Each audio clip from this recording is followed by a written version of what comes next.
ETV ప్రేక్షకులకు నమస్కారం. Triple state agents of శుభమస్తు కార్యక్రమానికి స్వాగతం. ఈనాడు శుభమస్తు కార్యక్రమంలోని గ్రహఫల మంచంలో గ్రహాల యొక్క స్థితిగతులు, వాటి యొక్క శుభాశుభ ఫలితాల గురించి పరిశీలిద్దాం. అలాగే ఈరోజు 12 రాసుల వారికి ఏ సంఖ్యలు కలిసి వస్తాయి, రంగుల యొక్క ప్రాధాన్యత, గణపతి నవరాత్రుల్లో ఈరోజు లంబోదర గణపతి యొక్క ఆరాధన ఉత్తమ ఫలితాలని, శుభ ఫలితాలని కలిగిస్తుంది. మరి 12 రాసుల వారు ఈరోజు లంబోదర గణపతిని ఎటువంటి ప్రక్రియలతో పూజించాలి, అలాగే గణపతి యొక్క స్వరూపంలోని ప్రత్యేకత, సంకేతాల గురించి శ్రీ గణేశంలో పరిశీలిద్దాం. ముఖ్యంగా ఈరోజు 12 రాసుల వారు చేపట్టవలసినటువంటి కార్యక్రమాలు ఏమిటో కూడా తెలుసుకుందాం.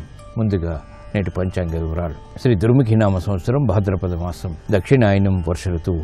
ఈరోజు భాద్రపద శుద్ధ నవమి, పునఃప్రయత్నాలకి పనికి వస్తుంది. అలాగే వారం స్థిరవారం లేదా శనివారం. ఈరోజు చేపట్టేటువంటి ఆధ్యాత్మిక కార్యక్రమాలు, పుణ్య కార్యక్రమాలు, గోసేవ, శని జపం, ఏకాదశ పూర్వక రుద్రాభిషేకం, గణపతి ఉపనిషత్తు పారాయణ ఇత్యాది పుణ్యకార్యాలన్నీ కూడా శని ద్వారా ఏర్పడేటువంటి ప్రతికూలతని దూరం చేస్తాయి.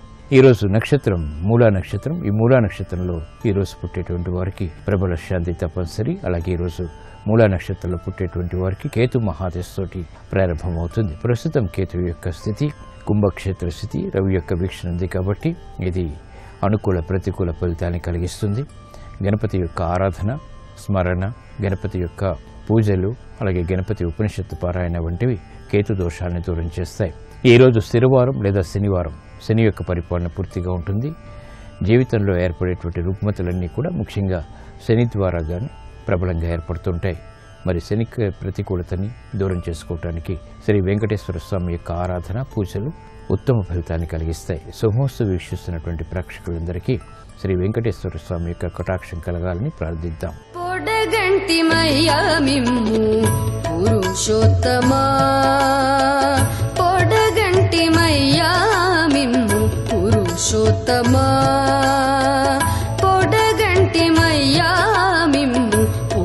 పురుషోత్తమము నెడయకవయ్యా కోనేటి రాయడ పొడగంటి మయ్యా మిమ్ము పురుషోత్తమము నెడయకవయ్యా కోనేటి రాయడ పొడగంటి మయ్యా మిమ్ము పురుషోత్తమ.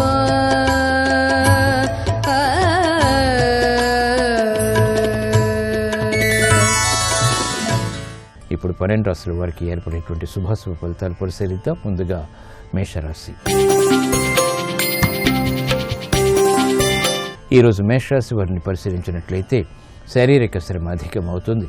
చేపట్టేటువంటి కార్యక్రమాల్ని పదే పదే చేయవలసినటువంటి ఆవశ్యకత ఉంటుంది. స్థిరాస్తి విషయాల్లో జాగ్రత్తలు వహించాలి. సాహస నిర్ణయాల ద్వారా ప్రతికూల పరిస్థితులు ఆహ్వానిస్తారు కాబట్టి జాగ్రత్తలు తప్పనిసరి. నూతన కార్యక్రమాన్ని గృహరీత్యా వెంటనే ప్రారంభించలేకపోతారు. ఆరోగ్య విషయంలో ఖర్చులు పెరుగుతాయి.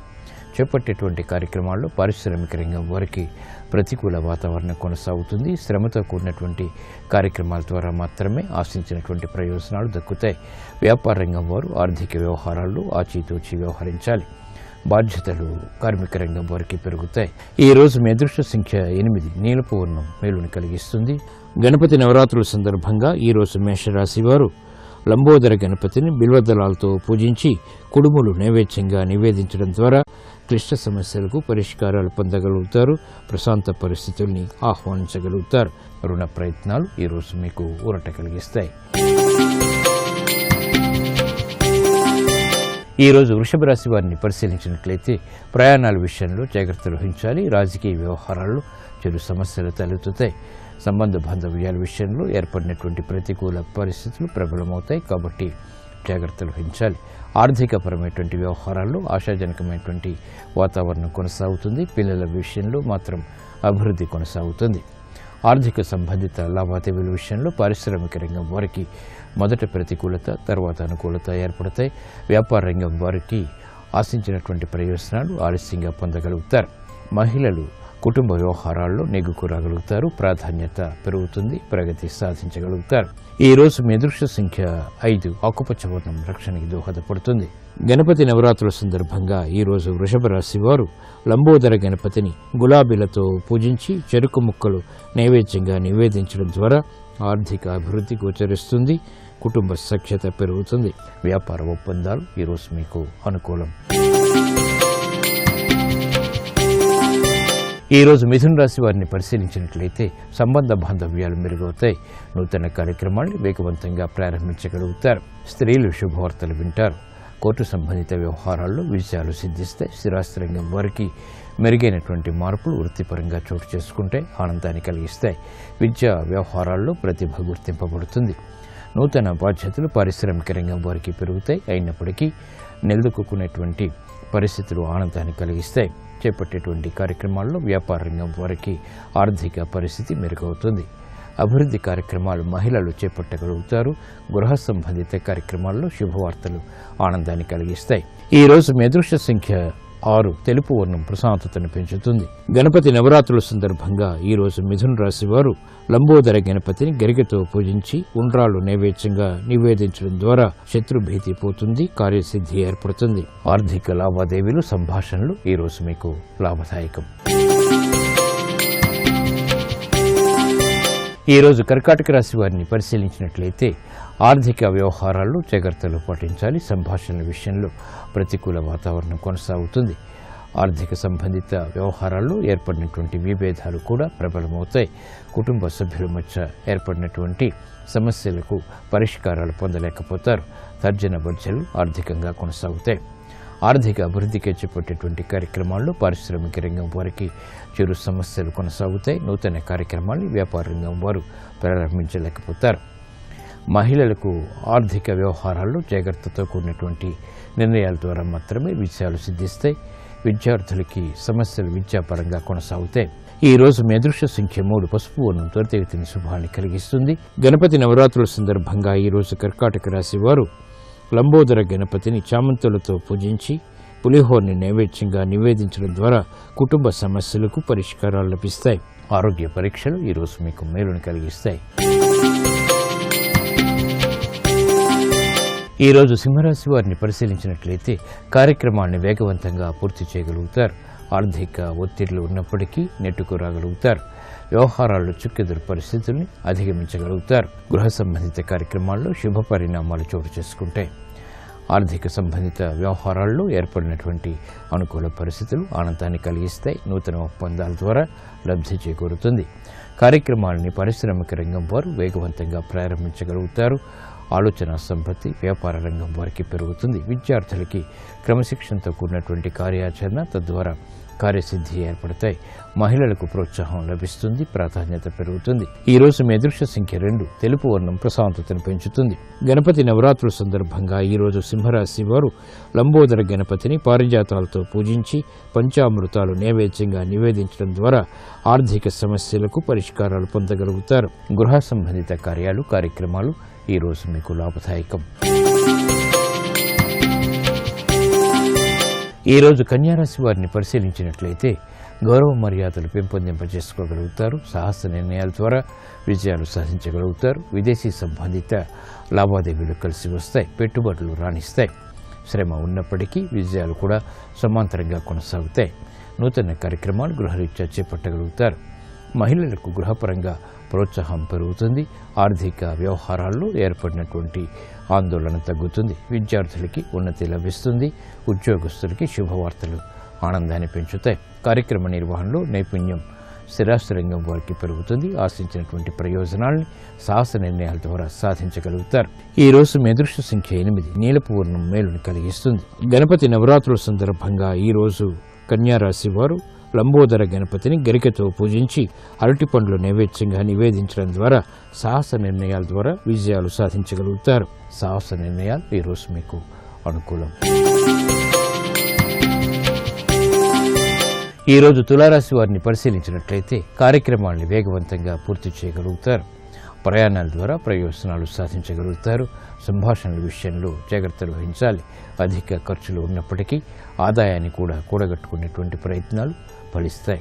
నూతన బాధ్యతలు సినీ రంగం వారికి పెరుగుతాయి. ఆదాయ మార్గాలు వ్యాపార రంగం వారికి సులభతరమవుతాయి. ఖర్చులను నియంత్రించగలుగుతారు. వ్యాపార రంగం వారికి మెరుగైనటువంటి మార్పులు వృత్తిపరంగా చోటు చేసుకుంటాయి. స్థిరాస్తి వ్యవహారాల్లో ఏర్పడినటువంటి ప్రతికూలత స్థిరాస్తి రంగం వారికి తగ్గుతుంది. కార్యక్రమ నిర్వహణలో నైపుణ్యం వైద్య వృత్తి వారికి పెరుగుతుంది. ఈ రోజు మీ అదృష్ట సంఖ్య 5, ఆకుపచ్చ వర్ణం రక్షణకి దోహదపడుతుంది.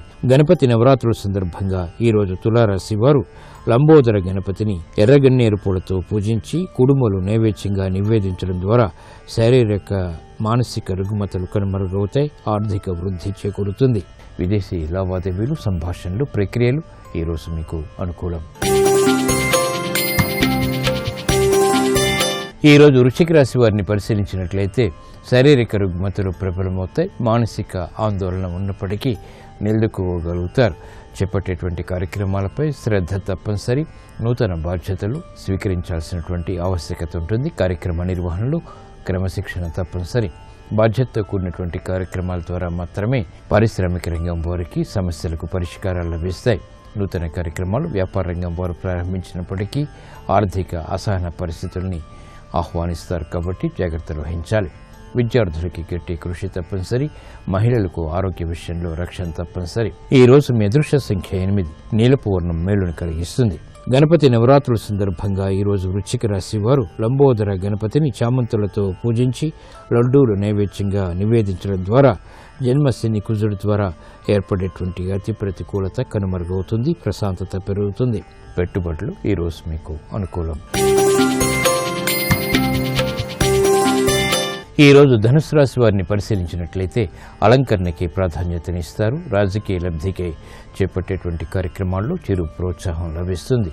కార్యక్రమాల్ని వేగవంతంగా ప్రారంభించి ప్రతికూల పరిస్థితుల్ని ఎదుర్కోవాల్సినటువంటి సంఘటనలు చోటు చేసుకుంటాయి కాబట్టి జాగ్రత్తలు వహించాలి. వ్యాపార వ్యవహారాల్లో గతంలోని పొరపాట్లు వెలుగులోకి వస్తాయి. రుణ ఒత్తిళ్లు బాగా పెరుగుతాయి. చేపట్టేటువంటి కార్యక్రమాల్లో స్థిరాస్తి రంగం వారికి ప్రతికూల పరిస్థితులు తారసపడతాయి. ఆర్థిక వ్యవహారాల్లో జాగ్రత్తలు వహించాలి. బ్యాంకింగ్ రంగం వారికి చిరు సమస్యలు ఏర్పడతాయి. నూతన కార్యక్రమాలను వేగవంతంగా ప్రారంభించలేకపోతారు. అభివృద్ధి కార్యక్రమాల్లో ఆటంకాలను చవిచూస్తారు. ఈ రోజు మీ అదృష్ట సంఖ్య 2, తెలుపు వర్ణం ప్రశాంతతను పెంచుతుంది. గణపతి నవరాత్రుల సందర్భంగా ఈ రోజు ధనుస్సు రాశి వారు లంబోదర గణపతిని గులాబీలతో పూజించి పంచామృతాలు నైవేద్యంగా నివేదించడం ద్వారా ఏలినాటి శని ద్వారా ఏర్పడేటువంటి ఆర్థిక సమస్యలకు పరిష్కారాలు పొందగలుగుతారు. ఆరోగ్య పరీక్షలు ఈ రోజు మీకు మేలును కలిగిస్తాయి. ఈ రోజు మకర రాశి వారిని పరిశీలించినట్లయితే కార్యక్రమాల్లో వేగం పెరుగుతుంది. గతంలో కన్నా మెరుగైనటువంటి పరిస్థితులు ఆర్థికంగా ఆనందాన్ని కలిగిస్తాయి. స్వతంత్ర నిర్ణయాలకు ఉపక్రమించగలుగుతారు. ఆర్థిక సంబంధిత లావాదేవీలు కలిసి వస్తాయి. నూతన స్నేహాల ద్వారా లబ్ధి చేకూరుతుంది. కుటుంబ పరిస్థితి మెరుగవుతుంది. ప్రాధాన్యతతో కూడినటువంటి కార్యక్రమాలు తద్వారా విజయాలు ఆనందాన్ని కలిగిస్తాయి. క్రీడారంగం వారికి మెరుగైనటువంటి అవకాశాలు లభిస్తాయి.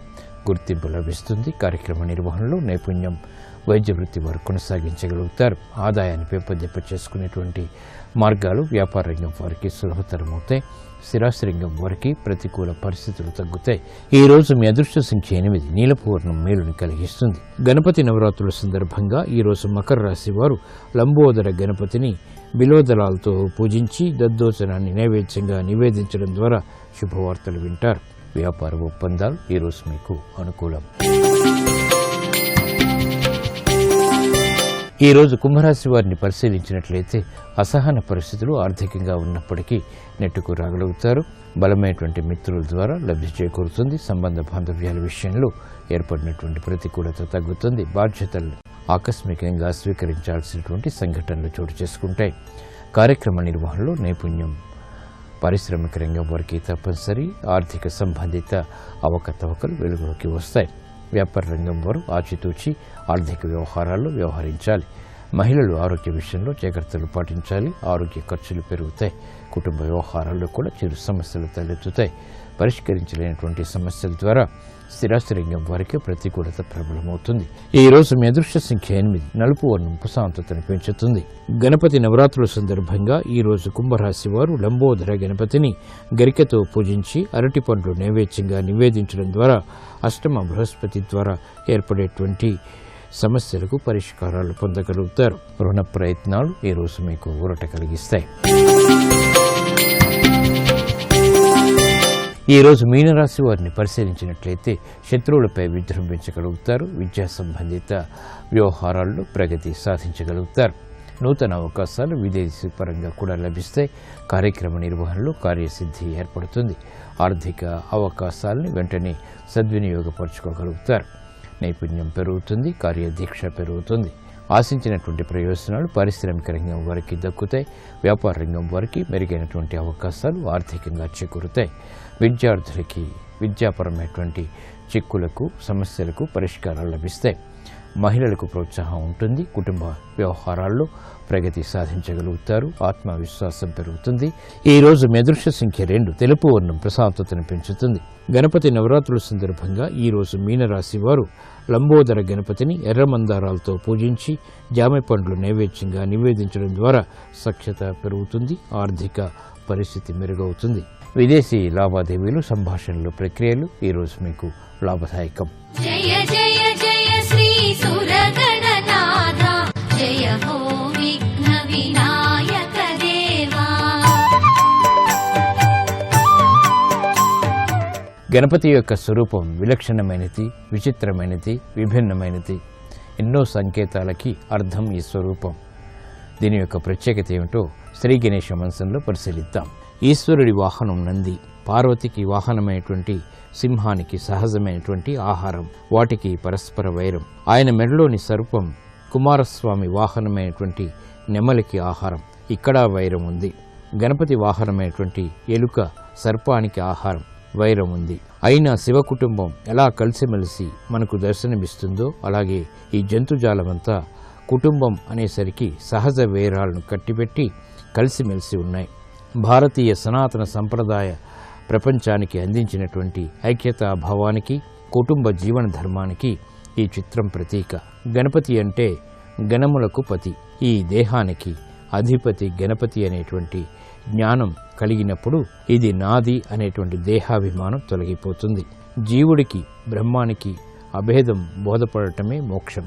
కనుక మోక్షాన్నిచ్చేవాడు గణపతి.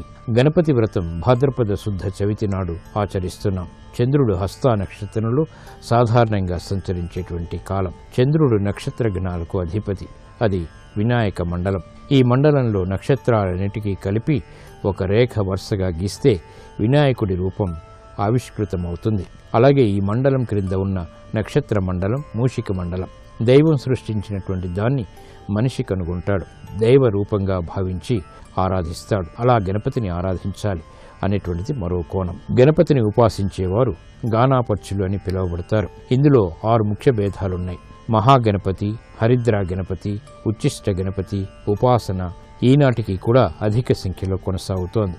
ఏనుగు పెద్దదే కాని సాధు జంతువు, సాధు స్వభావం కలిగి ఉండాలని సూచన.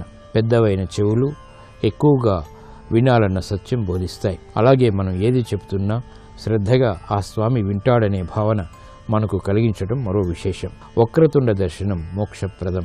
నాగ ఆభరణాలు చైతన్యానికి ప్రతీకలు. ఉదరం భూమికి ప్రతీక. భారీ కాయం బ్రహ్మాండానికి సంకేతం. గణేశుని దంతం అక్షరాలకు సంకేతం. మోదకం విశ్వగోళానికి ప్రతీక. ఈ రకంగా ఆసక్తికరమైనటువంటి ఎన్నో అంశాలు గణపతి స్వరూపంలో మనకి దర్శనమిస్తాయి.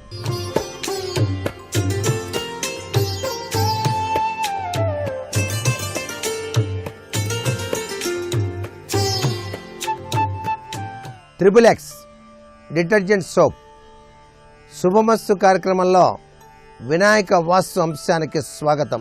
గణేష నవరాత్రుల సందర్భంగా ఈరోజు 6వ రోజు లంబోదర గణపతిని మనం ఆరాధన చేసి సత్ఫలితాన్ని సాధిద్దాం.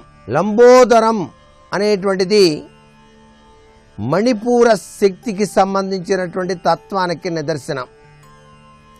వ్యక్తి జ్ఞానవంతుడు కావాలంటే కుండలిని శక్తిని జాగృతం చేసేటువంటి యోగ విద్యను అధ్యయనం చేయాలి అని స్వామివారు మనకు తెలియజేస్తున్నారు.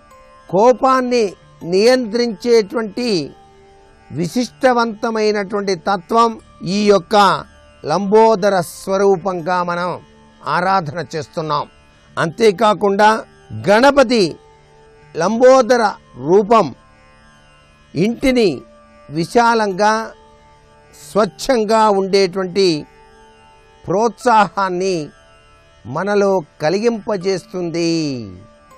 అంతేకాకుండా శనీశ్వరునికి గణపతికి అవినాభావ సంబంధం ఉంది.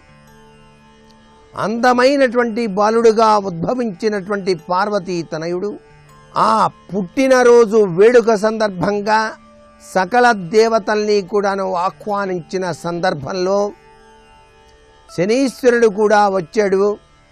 పార్వతీదేవి శనీశ్వరుణ్ణి తన కుమారుణ్ణి చూడవలసింది అన్నప్పుడు, నా దృష్టి దోషం మంచిది కాదు తల్లి అన్నప్పటికీ వినలేదు. ఆ సందర్భంలో శనీశ్వరుడు చూపు గణపతి పైన పడగానే ఆ బాలుడు అందమైన బాలుని రూపం ఆ యొక్క విచిత్ర పరిస్థితి ఏర్పడింది. తరువాతనే దేవతలందరూ కలిసి గజానన రూపాన్ని అతికించి ఆయనకు అద్భుతవంతమైనటువంటి శక్తియుక్తులను ప్రసాదించారు. వినాయక నవరాత్రుల్లో వచ్చేటువంటి శనివారం చాలా విశిష్టవంతమైనది.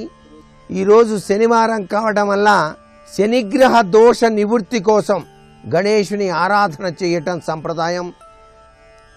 శనీశ్వరుడు వినాయకుడిని పట్టడానికి వెళ్ళినప్పుడు ఆయన రేపు రా అని చెప్పటం, దాన్ని ఒక పలక మీద వ్రాసి ఉంచటం. ప్రతిరోజు శనీశ్వరుడు వెళ్ళి అక్కడ చూసుకొని రేపు రా అని చెప్పేసి అనగానే వెళ్ళిపోవటం. దాని రీత్యా వినాయక భక్తులను శని పట్టి పీడించడు. ఈ యొక్క శనీశ్వర తత్వం నుంచి బయలుపడటానికి ఎటువంటి వినాయకుడిని కొలవాలి? మనం ఇంట్లో రాతి వినాయకుడిని గనక ఉంచుకొని బెల్లం ముక్క నైవేద్యంగా సమర్పించినట్లయితే శనిగ్రహ దోష నివృత్తి జరిగి తీరుతుంది అంటోంది శాస్త్రం. అంటే రాతి గణపతికి ఇంత విశిష్ట స్థానం ఉంది. అందుకే ప్రతి దేవాలయంలోనూ మొట్టమొదటిసారిగా లోపలికి వెళ్ళేటప్పుడు రాతి గణపతికి నమస్కృతాంజలి గడించి గుంజళ్ళు తీసి వెళ్తాం. శని పీడ తొలగించుకోవటానికి నవగ్రహ ధ్యానం చేయటం అనేటువంటిది ఒక విశేషాంశం. అయితే ఈ యొక్క గణేశ నవరాత్రుల్లో రాతితో చేసినటువంటి గణేశుని దర్శించి అక్కడ పూజ చేసి ఆ స్వామికి నైవేద్యాన్ని సమర్పించి ఆ నైవేద్యం 10 మందికి పంచినట్లయితే శని గ్రహ దోష నివృత్తి జరిగి తీరటానికి స్వామివారు తన దివ్యవంతమైన అనుగ్రహాన్ని ప్రసాదిస్తాడు. ఇనుము, ఉక్కు మొదలైనటువంటి వ్యాపారాలు చేసేటువంటి వాళ్ళు తప్పనిసరిగా ఈ రాతి వినాయకుని ఆరాధన చేస్తారు. అలా కనుక చేసినట్లయితే వారు చేసేటువంటి శనికి సంబంధించినటువంటి వ్యాపారాలు అభివృద్ధి పదంలోకి పయనిస్తాయి అని చెప్పేసి శాస్త్రం.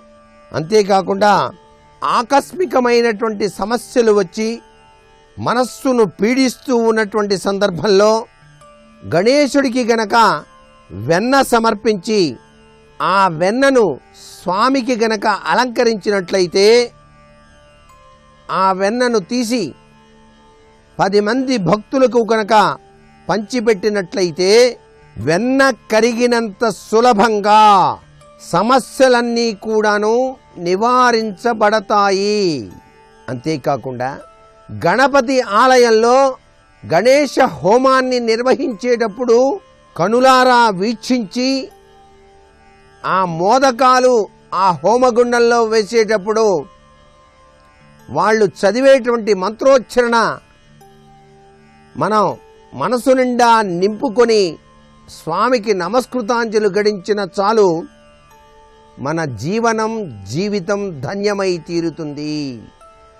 అందుకే వాస్తుశాస్త్రంలో గృహప్రవేశ అనంతరం కూడాను వాస్తు హోమాన్ని నిర్వహించిన తరువాత లక్ష్మీ గణపతి హోమం అనేటువంటిది కూడా నిర్వహించడం సంప్రదాయం.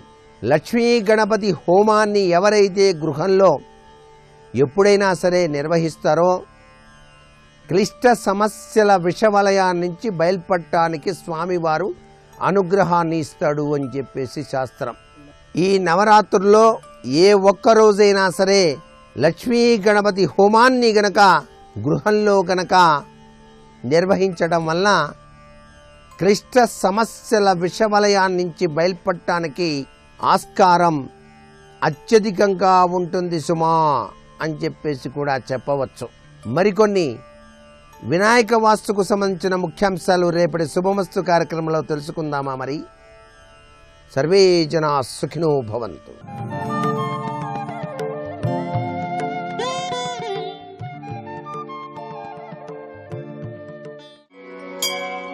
గణేశం గణాధిపత్యం అపర్ణాసుత అప్రమేయం వక్రతుండం ఏకదంతం ప్రణమామి విఘ్నేశ్వరం.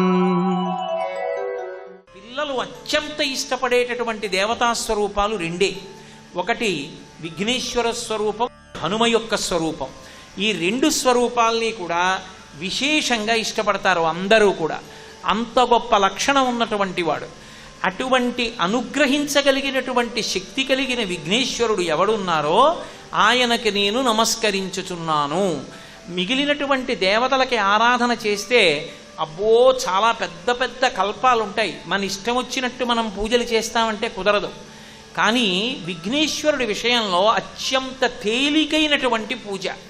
ఆయన దగ్గరికి వెళ్ళి వేళ్ళు ఇలా మడిచి ఈ మధ్యలో ఉండేటటువంటి వాటితోటి ఇలా 3 సార్లు కొట్టుకుంటే ఆయన మురిసిపోతాడు. ఎందుకని అలా కొట్టుకోవడం అంటే మురిసిపోతాడంటారేమో.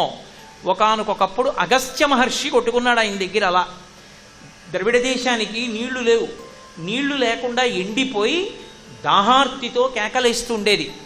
మంత్రజలాల్ని కమండలంలో పెట్టుకుని అగస్త్య మహర్షి కూర్చున్నారు పర్వత శిఖరం మీద. కూర్చుని ఉంటే చూశాడు వినాయకుడు. వాళ్ళు పిళ్ళయార్ అని పెద్ద కొడుకు గారు అని వాడవాడలా విఘ్నేశ్వరుడు గుడి కట్టి పూజిస్తారు. అయ్యో పాపం వీళ్ళకి నీళ్లు లేవు, వీళ్ళని అనుగ్రహించాలి, అగస్త్యుని యొక్క మంత్రపూరితమైన కలశ ఒలికిపోతే నదిగా మారుతుందని వెంటనే వాళ్ళని రక్షించడం కోసమని చెప్పి ఓ చిన్న పిల్లాడి రూపంలో వెళ్ళి ఇలా కిందకి తోసేశాడు. కిందకి తోసేయగానే కమండలంలో ఉన్న నీళ్లు కావేరీ నది అయి ప్రవహించేవి. అగస్త్యుడి యొక్క కమండలంలో ఉన్న నీళ్లు ఆ కావేరీ నది ప్రవహించాయి. ప్రవహిస్తే ఎవడరా పిల్లాడు నా కమండలంలో ఉన్న నీళ్లు పడగొట్టేశాడని చెప్పి అగస్త్యుల వారు కొంచెం పొట్టిగా ఉంటారు. ఈ చిన్న పిల్లాడి వెంట పరిగెత్తారు. పరిగెత్తి ఆయన విఘ్నేశ్వర రూపాన్ని పొంది నించుండిపోయాడు. నించుండిపోతే అగస్త్యుడు చూసి అయ్య బాబోయ్ మహానుభావుడు విఘ్నేశ్వరుడా, కావేరీని అనుగ్రహించడానికి నా మంత్రకమండలాన్ని పడగొట్టాడా అని క్షమార్పణ చెప్పడానికి వెంటనే ఇలా కొట్టుకున్నాడు 3 మాటలు. అప్పటి నుంచి వరం ఇచ్చాడు, ఎవరు ఏ దోషం చేసినా నా దగ్గరికి వచ్చి 3 మాటలు కొట్టుకుంటే వాళ్ళ యొక్క పాపాలు తీసేస్తానన్నాడు. అంతటి సులభుడు. ఆయన దగ్గరికి వెళ్ళినప్పుడు ఒక్క 3 గుంజీలు తీస్తే చాలు పరవశించిపోతాడు. ఈ ఎడం చెయ్యి ఇలా పెట్టి కుడి చెయ్యి దాని మీద పెట్టి 2 చెవులు పట్టుకుని ఒక్క 3 గుంజీలు తీస్తే చాలు పొంగిపోతాట. ఎక్కడి నుంచి వచ్చింది ఈ లక్షణం అని అడిగారు. మరుమగన్ అని ద్రవిడ దేశంలో పిలుస్తుంటారు. మురుగన్ అంటే సుబ్రహ్మణ్యుడు, మరుమగన్ అంటే మేనల్లుడు, అల్లుడు. సుబ్రహ్మణ్యుడిని విష్ణువు యొక్క కూతురు వల్లీ దేవసేనకిచ్చి పెళ్లి చేశారు. అందుకని శ్రీ మహావిష్ణువు యొక్క ఇల్లాలైనటువంటి ఆ లక్ష్మీదేవి విఘ్నేశ్వరుడికి అత్తయ్య. అలాగే శ్రీ మహావిష్ణువు యొక్క చెల్లెలు పార్వతీదేవి, నారాయణ. అందుకే విష్ణువు నలుపు, పార్వతీదేవి నలుపు. మరి విఘ్నేశ్వరుడు పార్వతీదేవి యొక్క కుమారుడు కనుక శ్రీ మహావిష్ణువుకి మేనల్లుడు అవుతాడు. మేనమామల ముద్దు మేలైన ముద్దు. ఓసారి ఎందుకో వైకుంఠానికి తీసుకెళ్ళాడు. మేనల్లుడు కదూ సంతోషంగా తీసుకెళ్ళి అక్కడ సుదర్శన చక్రం పెట్టుకున్నాడు. ఇదేమిటో బాగుందని తీసి తొండంలో కింద పెట్టి మింగేశాడు ఆయన. అయ్యబాబోయ్ ఇది శత్రు సంహారకమైనటువంటి సుదర్శన చక్రం రా, దీన్ని మింగేశాడు పిల్లాడని ఎలా బయటికి తెప్పించాలో అర్థం కాక విష్ణువు మొట్టమొదట ఆ పిల్లాడి ముందు ఇలా చెవులు పట్టుకుని గుంజీలు తీశారు. గుంజీలు తీస్తే మామయ్య అదేమిటి అంత విచిత్రంగా కిందకి మీదకి ఊగుతున్నామని పడి పకపకా నవ్వాడు. ఆ నవ్వడంలో పొలమారి లోపల ఉన్న సుదర్శన చక్రాన్ని పైకి కక్కాడు. పైకి కక్కడానికి విష్ణువుకి సాధనంగా ఆనాడు గుంజీలు తీశాడు కనుక ఎవరు గుంజీలు తీస్తారో వాళ్ళని చూసి సంతోషించి అనుగ్రహిస్తూ ఉంటాడు. ఇప్పటికీ మీరు పాండిచేరి వెడితే పాండిచేరి రోడ్డు అంతా కూడా గుంజీలు తీస్తూనే కనపడతారు మీకు. విఘ్నేశ్వరుడి యొక్క పూజ అంత తేలిక. ఆయనకి ఏం అక్కర్లేదు, కాస్త ఒక్క గరిక పోగు తీసుకెళ్ళి ఆయన పాదాల మీద వేస్తే చాలు పరమప్రసన్నుడవుతాడు. కాబట్టి కారణం జగతాం వందే కంఠాదు పరివారణం. కంఠానికి పైభాగంలో వారణం అంటే ఏనుగు. ఆ ఏనుగు యొక్క ముఖం పైన ఉన్నవాడు. మిగిలినటువంటి శరీరం అంతా నరుడి యొక్క శరీరం ఎలా ఉంటుందో అలాగే ఉంటుంది. ఏనుగుకి ఒక లక్షణం ఉంది. ప్రధానంగా ఏనుగు యొక్క గొప్పతనం అంతా ఎక్కడుంది అంటే దాని బుద్ధి బలం. చాలా విశేషమైనటువంటి బుద్ధి కలిగినటువంటి ప్రాణులలో ఏనుగు ఒకటి. అందుకే విఘ్నేశ్వరుడు మీరు ఎప్పుడైనా చూడండి, ఈ దేశానికి ఎన్ని రకాలుగా ఎన్ని విధాలుగా ఆయన రక్షణ చేశాడో మహానుభావుడు. అసలు ఈ దేశం పూజామందిరం ప్రపంచానికి అంతటికీ కూడా. ఇక్కడ దీన్ని పూజామందిరంగా ఉంచుకుంటే ఇక్కడ చేసేటటువంటి ఆరాధన, ఇక్కడ చేసేటటువంటి తపస్సు, ఇక్కడ చేసేటటువంటి ఉపాసన వలన ప్రపంచమంతా కూడా సౌఖ్యంగా ఉంటుంది. ఇంట్లో పవిత్రమైనటువంటి పంచాయతనం ఎక్కడుండాలి? పూజామందిరంలో ఉంటుంది. పూజామందిరంలోకి వెళ్ళి యజమాని కూర్చుని చేసినటువంటి పూజ చేత ప్రీతి చెందిన భగవంతుని యొక్క అనుగ్రహం వల్ల మిగిలిన గదులన్నిటిలో ఉండవలసిన ఐశ్వర్యము, ఉండవలసిన వాళ్ళు ఉండి యజమాని శాంతిగా ఉంటాడు. ప్రపంచానికంతటికీ పూజామందిరం భారతదేశం.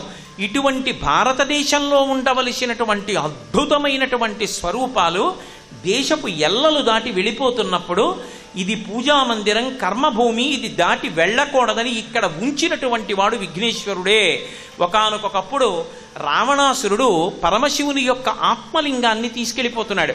తీసుకెళ్ళిపోతుంటే గోకర్ణం దాకా వచ్చేసరికి సంధ్యావందనం చేసుకునే వేళ అయింది. దీన్ని పట్టుకునే పిల్లవాడు ఎవరైనా దొరికితే బాగుండు అనుకుంటే ఓ చిన్న పిల్లవాడి రూపంలో వచ్చి 3 మార్లు పిలుస్తాను, నాకు బరువు అనిపిస్తే రాకపోతే కింద పెట్టేస్తానన్నాడు.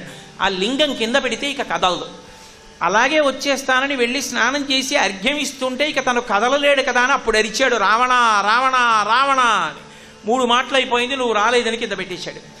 విఘ్నేశ్వరుడు కింద పెట్టేశాడు కాబట్టి పరమశివుని యొక్క ఆత్మలింగం భారతదేశపు ఎల్లలు దాటకుండా గోకర్ణ క్షేత్రంలో మనకి దక్కింది. అలాగే ఒకనాడు రామచంద్రమూర్తి యొక్క ఆరాధనా సంపుటంలో ఉన్నటువంటి రంగనాథస్వామిని రాక్షసుడైనటువంటి విభీషణుడు ఎంత ధర్మాత్ముడైనా ఆయన తీసుకుని వెళ్ళిపోతూ ఇక దక్షిణ సముద్రాన్ని దాటి కాంచనలంకకి వెళ్ళిపోతాడు. వెళ్ళిపోతున్నప్పుడు కావేరీ నది ఒడ్డుకి వెళ్ళేటప్పటికీ ఉభయ కావేరి అంటారు. అక్కడికి వెళ్ళేటప్పటికి రంగనాథస్వామి మూర్తి భారతదేశం దాటి వెళ్ళిపోకుండా మళ్ళీ పిల్లవాడి రూపంలో వెళ్ళి రంగనాథస్వామిని చేతిలో పట్టుకొని పిలిచేటప్పటికి రాలేదని 3 మాటలు పిలిచేటప్పటికి రాలేదన్న నెపంతో ఆ విగ్రహాన్ని అక్కడికి పెట్టేసినటువంటి వాడు విఘ్నేశ్వరుడు. విభీషణుడు ఊరుకున్నాడు కానీ రావణాసురుడు ఊరుకోలేదు. ఎంత పని చేశావురా పిల్లాడా, శివలింగాన్ని ఇక్కడ పెట్టేశామని నెత్తి మీద ఒక్క ముట్టికాయ కొట్టాడు. కొడితే అంత విఘ్నేశ్వరుడి తలకాయకి బొప్పి కట్టి చిన్న సొట్ట పడింది. ఆ చిన్న సొట్ట పడినటువంటి విఘ్నేశ్వర మూర్తి మీకు ఇప్పటికీ గోకర్ణంలో ఉంటుంది. గోకర్ణ క్షేత్రంలో మీరు ఆ విఘ్నేశ్వర దేవాలయ దర్శనానికి వెళ్ళి తల మీద కొంచెం చేయి పెట్టిలా తడిమి చూస్తే చిన్న గుంతలా కనపడుతుంది. ఏమిటండి అది అని అడిగారు అనుకోండి, అభిషేకం చేస్తే అందులో నీళ్లు నించుంటాయి, చిన్న బట్ట పెట్టి ఒత్తుతూ ఉంటారు. రావణాసురుడు మొట్టికాయ కొడితే చిన్న సొట్ట పడిందండి అంటాడు. మహానుభావుడు రంగనాథస్వామిని అలాగే గోకర్ణంలో ఉండవలసినటువంటి ఆత్మలింగాన్ని రెండిటినీ అక్కడే ఉంచి భారతదేశపు ఎల్లలు దాటకుండా ఆపి భారతదేశం కర్మభూమి పూజామందిరము అని దీని యొక్క వైశిష్ట్యాన్ని పవిత్రతని మరింత పెంచినటువంటి అద్భుతమైనటువంటి స్వరూపము ఆ విఘ్నేశ్వరుడి యొక్క స్వరూపం. అందుకే పైన ఆ కంఠాదు పరివారణం, కంఠం పైకి వచ్చేటప్పటికి గజముఖంతో ఉంటాడాయన. గజముఖము అంటే సామాన్యమైన ముఖము అని అనుకోకండి. గజ అనేటటువంటి మాటకి ఒక లక్షణం ఉంది. గ అంటే గతి, జ అంటే జన్మ. మనం ఏ మార్గంలో నడుస్తున్నామన్న దాన్ని బట్టే మనకి జన్మలు ఉంటాయి. ధార్మికమైన మార్గంలో నడిచిన వాడు ఎక్కువ జన్మలు ఎత్తవలసిన అవసరం లేకుండా పరమేశ్వరుని యందు కలిసిపోతాడు. ఎవరు సక్రమమైన మార్గంలో భగవద్భక్తితో ధార్మికమైన మార్గంలో నడవడో వాడు కొన్ని కోట్ల జన్మలు వెన్నుపాం అడ్డంగా ఉండేటటువంటి తిర్యక్కుగా మళ్ళీ పుట్టవలసి ఉంటుంది. అటువంటి గతి తప్పుతున్న వాళ్ళందరినీ కూడా తాను తనకి నమస్కరించినంత మాత్రం చేత వినాయకుడై నడిపిస్తాడు. ఆ నడిపించే లక్షణం ఉన్నవాడు కాబట్టి గజ అంటే ఎవరు ఆయన యొక్క పాదములు పట్టుకుంటున్నారో వాళ్ళ యొక్క గతి జన్మరాహిత్యం వైపుకి తీసుకెడతాడు. వాళ్ళ జన్మకి సార్థక్యాన్ని కల్పిస్తాడు. అలా ఇవ్వగలిగినటువంటి విశిష్టమైన నాయకుడు. వినాయక అంటే తన మీద వేరొక నాయకుడు లేనివాడు, తానే సర్వోత్కృష్టమై చాలా గొప్పదైనటువంటి నాయకత్వ పదవిలో ఉన్నటువంటి వాడు.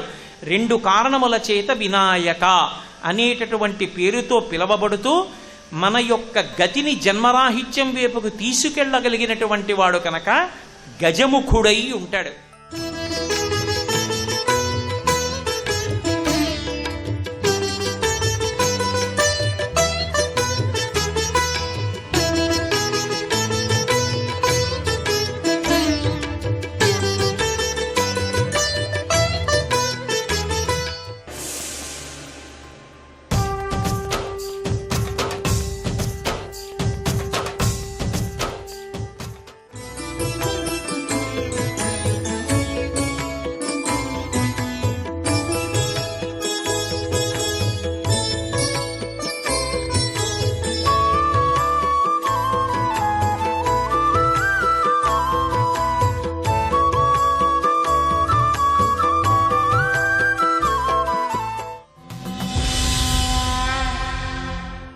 పరమ సంతృప్తిని మించిన లక్ష్మీ కటాక్షం లోకంలో ఎక్కడుంటుంది?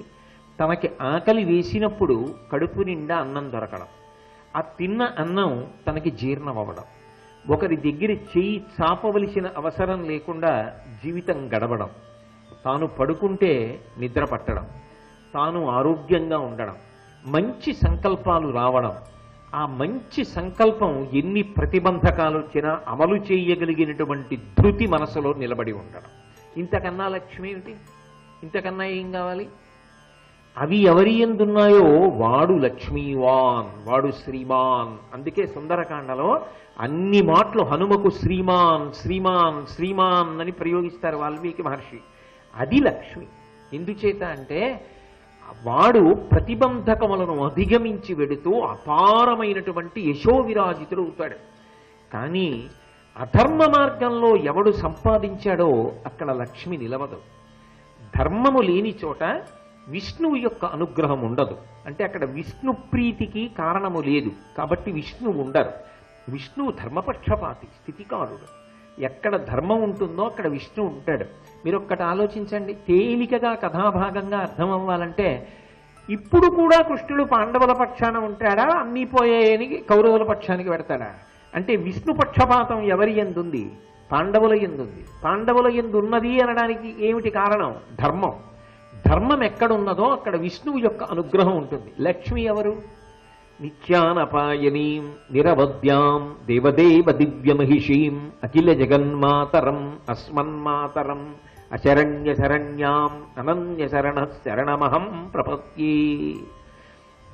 ఆమె నిత్యానపాయని. ఆమె పరమాత్మ అయినటువంటి విష్ణువుని విడిచిపెట్టి ఉండదు. విష్ణువు ఎక్కడుంటే అక్కడికి వెళ్ళిపోతుంది. విష్ణువు యొక్క పక్షపాతం ఎవరి ఎందున్నది?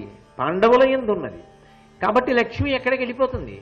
పాండవుల దగ్గరికి వెళ్ళిపోతుంది.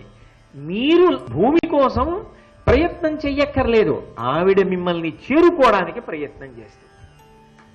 ఇది తేడా.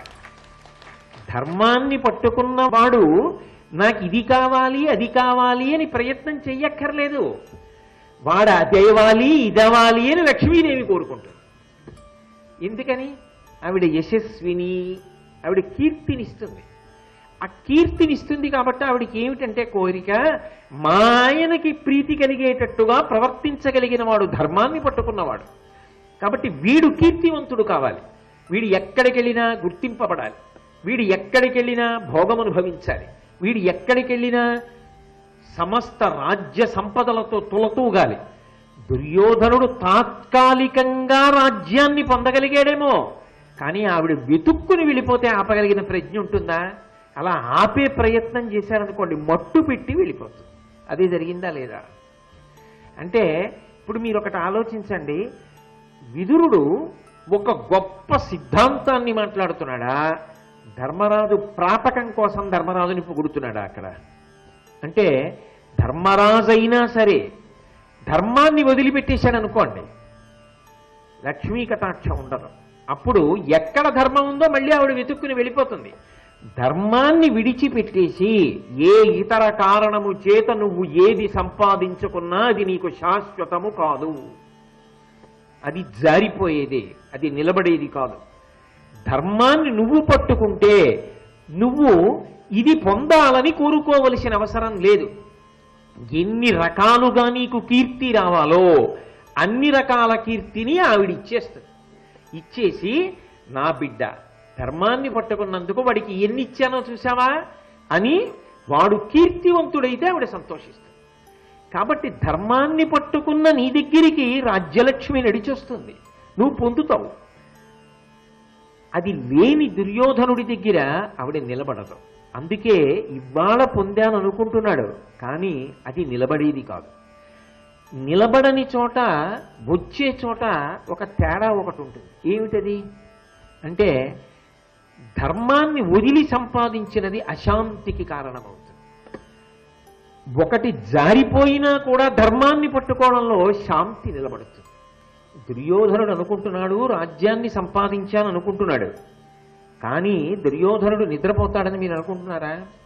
నిద్రపోలేడు. ఎందుకు నిద్రపోలేడో తెలుసా? పాండవులు మళ్ళీ తిరిగి వస్తారా? నిజంగా అది ఆలోచించాడు. ఏ దుర్యోధనుడి గురించో చెప్పినప్పుడు మీకు చెప్తాను. వెంటనే శకుని పిలిచి అడిగాడు, వాళ్ళు కానీ వెనక్కి వచ్చేరు కదా, వాళ్ళు కానీ యుద్ధాన్ని ప్రకటించరు కదా, అకస్మాత్తుగా ద్రుపదాదులతో కలిసి రారు కదా, మా రాజ్యం మాకు ఇమ్మనరు కదా, ఇది కపట చూదం అనరు కదా, అలా వస్తే వాళ్ళని ఎలా మట్టు పెట్టాలి, అడవికి వెళ్ళి యుద్ధం చేసేస్తే ఎలా ఉంటుందంటావు, శత్రుశేషం మిగలకుండా ఉండాలి కదా, అజ్ఞాతవాసం గట్టెక్కుతారంటావా? ఇవన్నీ ఆలోచిస్తూ వాడు నిద్రపోవట్లా. ధర్మరాజు ఏం చేస్తున్నాడు? ఆయన వెంట 1000 మంది బ్రాహ్మణులు వెళ్ళారు. వీళ్ళకి అన్నం ఎలా పెట్టాలి? నాకు లేకపోతే పర్వాలేదు, నమ్మి వచ్చిన బ్రాహ్మణులు అన్నం తినకపోతే ఎలా? ధౌమ్యుడిని అడిగాడు. ధౌమ్యుడు అన్నాడు, అన్నదాత ఆదిత్యుడు, ఆయన్ని ఉపాసన చెయ్యన్నాడు. ఆయన్ని ఉపాసన చేశాడు. ఆయన అక్షయ పాత్ర ఇచ్చాడు. అరణ్యవాసం అయితే అయింది. ఇన్ని 1000 మంది బ్రాహ్మణులు రోజు హోమాలు వేదాధ్యయనం అన్నీ చేస్తుంటే చక్కగా ద్రౌపదీదేవి అన్నం వండి పెడితే వీళ్ళందరికీ వడ్డనలు, వీళ్ళందరూ మంచి మాటలు, హోమాలు, పొగలు, యజ్ఞధూమాలు, యజ్ఞంలో హవిస్సులు, మంచి మాటలు. ఎలాగో రాజ్య పరిపాలనలో ఇంత ఖాళీ ఉండదు. హాయిగా వీళ్ళందరితో కలిసి తిరుగుతూ అన్నీ మరిచిపోయి పరమప్రశాంతంగా గడిపేస్తున్నాడు ధర్మరాజు. అన్నీ ఉన్నాయనుకున్నవాడు ఏం పొందుతున్నాడు అక్కడ? ఎన్నో సంపాదించాను, ఇన్నింటి మధ్య ఉన్నాను అనుకుంటున్నాడు. ఏమైనా శాంతంగా ఉన్నాడా? ఏమీ లేకుండా చేశాననుకుంటున్నాడు. ధర్మరాజుకి ఏమైనా పోయిందా? శాంతము లేని సౌఖ్యమేది? ఆయన పరమ సంతోషంగా ఉన్నాడు, ఈయన పరమ విచారంగా ఉన్నాడు. ఎక్కడ ధర్మమున్నదో అక్కడ భౌతికమైన ఐశ్వర్యము ఒకనాడు లేనట్టు కనిపించవచ్చు, కానీ అక్కడ గొప్ప శాంతి ఉన్నది. మీరు అందుకే ఈ దేశంలో ఒక విచిత్రమైన లక్షణాన్ని మీరు గమనించుంటారు. అంతఃపురాల్లో ఉండేవాళ్ళు, పరమ ఐశ్వర్యవంతులై అయినటువంటి వాళ్ళు మనశ్శాంతి కావలసి వస్తే ఎక్కడికి వెడతారంటే అన్నీ వదిలిపెట్టేసిన వాడి దగ్గరికి వెడతారు. సన్యాసాశ్రమంలో ఉన్నవాళ్ళు, పీఠాధిపత్యంలో ఉన్నవాళ్ళు ఉంటారే, వాళ్ళ దగ్గరికి వెళ్ళి రాజులు కూడా మనశ్శాంతి పొందుతుంటారు. అదేమిటి? అన్నీ ఉన్నవాడు ఈయన, ఈయనకి సంతోషం ఉండాలా? అన్నీ వదిలేసినవాడు ఆయనకి సంతోషం ఉండాలా? అంటే నిజానికి శాంతి ఎక్కడుంటుంది అంటే ఆయన యందు అన్నీ ఉన్నాయన ఆయన్ని పట్టుకున్న వాడి దగ్గర శాంతి ఉంటుంది. అందుకే ధర్మమునకున్న గొప్పతనం ఏమి అంటే ధర్మాన్ని పట్టుకున్నవాడు నాకు ఇది కావాలని వెతుక్కోక్కర్లేదు. ధర్మాన్ని పట్టుకున్న వాడి కోసం లక్ష్మి వెతుక్కుంటూ ఉంటుంది. అమ్మ కొడుకుని కోసం వెతుక్కున్నట్టు వెతుక్కుంటుంది. ధర్మరాజా, అందుకు నీకు రాజ్యం వస్తుంది అంటే ఇప్పుడు విదురుడు పొగుడుతున్నాడా, ఒక రకంగా ఒక హెచ్చరిక చేస్తున్నాడా? తొందరపడకు, రాజ్యం పోయిందని మనసులో కలత చెందడం ధర్మాన్ని వదలడానికి కారణం కావచ్చు. ధర్మాన్ని వదిలిపెట్టకు సుమా, ఈ ధర్మాన్ని ఇలాగే పట్టుకో, ఒకనాడు రాజ్య సంపద పొందుతావు. పొందడం కాదు, ఎంత యశో విరాజితుడవుతావో తెలుసా? ఇప్పుడు జరుగుతున్నది ద్వాపరయుగం, తర్వాత కలియుగం వస్తుంది. కలియుగంలో కూడా గట్టిగా 1000 కుటుంబాలు 1000 ఇళ్ళు కూడా లేనటువంటి పల్లెటూళ్ళలో కూడా పిల్లాడు పుడితే ధర్మరాజు అని పేరు పెట్టుకుంటారు. కానీ ఆ ధర్మరాజు అన్న పేరు వదిలిపెట్టి దుర్యోధన అన్న పేరు ఎక్కడైనా పెట్టుకుంటారా? పెట్టుకోరు కదా. అంతటి యశో విరాజితుడు అవుతాం. దానికి ధర్మం ఆలంబన. ధర్మాన్ని వదిలిపెట్టవద్దు సుమా. అంటే పరోక్షంగా మంచి మాటలు చెప్తున్నాడా, ఆయన దగ్గర ఉండడం కోసం ప్రాపకం సంపాదించుకుంటున్నాడా? అందుకే ధర్మాన్ని పట్టుకున్న వాడికండి ఒక తిరుగులేని ధైర్యం ఉంటుంది.